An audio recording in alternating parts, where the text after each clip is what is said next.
Middle east में जारी तनाव को लेकर अब परमाणु सुरक्षा को लेकर चिंता और ज्यादा बढ़ गई है। दरअसल हमले में न्यूक्लियर पावर प्लांट को निशाना बनाने से इलाके में परमाणु रेडिएशन का अलार्म बज गया है, जिसे लेकर अब कई देश अपनी अपने तरीके से तैयारी में जुट गए हैं। जहां कुवैत की तरफ से बाकायदा न्यूक्लियर सेफ्टी गाइडलाइन जारी की गई है, जिसमें ऐसे आपात स्थिति क्या करें क्या ना करें बताया गया है।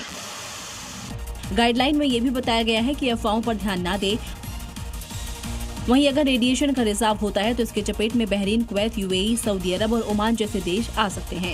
इधर मिडिल ईस्ट में जारी जंग का 26 दिन से हम हालात देख रहे हैं, लगातार वहां से वीडियो सामने आ रहे हैं।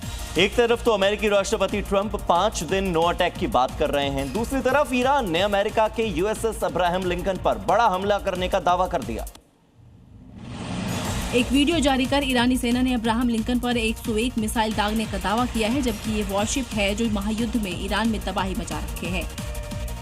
ईरान ने हमले का दावा किया तो अमेरिकी राष्ट्रपति ने भी इसे सही बताया, क्योंकि अब्राहम लिंकन अकेला नहीं चलता। इसके साथ पूरा कैरियर बैटल ग्रुप होता है, जिसमें युद्धपोत, सबमरीन और एडवांस रडार सिस्टम शामिल होते हैं। इस कैरियर पर 80 से ज्यादा लड़ाकू विमान और हेलीकॉप्टर तैनात रहते हैं। युद्ध के बीच भारत के लिए अच्छी खबर, आज भारत पहुंच जाएगा जगबसंत कांडला बंदरगाह पहुंचेगा शिप। आपको बता दें एलपीजी लेकर आ रहा है ये जहाज, हॉर्मुज के रास्ते से आया है शिप। आपको बताया था 2 जहाज भारत पहुंच रहे हैं और बड़ी खबर ये कि आज ही जगबसंत कांडला बंदरगाह पहुंच जाएगा एलपीजी लेकर। ये जगबसंत जहाज आ रहा है। आपको ये भी बता दें कि हॉर्मुज का रास्ता पार करके ये जहाज आज भारत पहुंच जाएगा।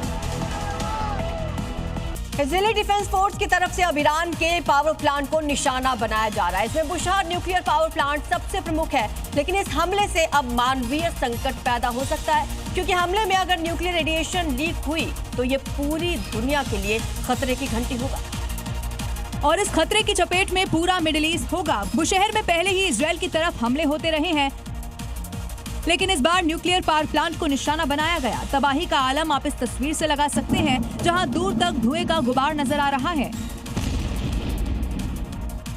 बुशहर न्यूक्लियर पावर प्लांट पर हमले ने लोगों को 15 साल पुराने फुकुशिमा की याद दिला दी है, जहां सुनामी की वजह से जापान के फुकुशिमा में परमाणु संयंत्र से रेडिएशन रिसाव होने लगा, जिस वजह से 3000 से ज्यादा लोगों की मौत हो गई थी। जबकि इसके पहले साल 1986 में यूक्रेन के चेर्नोबिल रेडिएशन लीक होने की वजह से आपदा की स्थिति बन गई थी।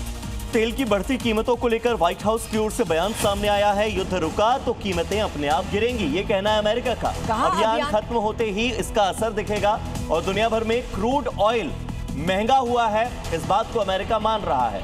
हालांकि अभियान खत्म होते ही असर दिखने लग जाएगा, तेल की कीमतें अपने आप कम होने लगेंगी, क्रूड ऑयल की कीमतें घट जाएंगी, ये कहना है व्हाइट हाउस का।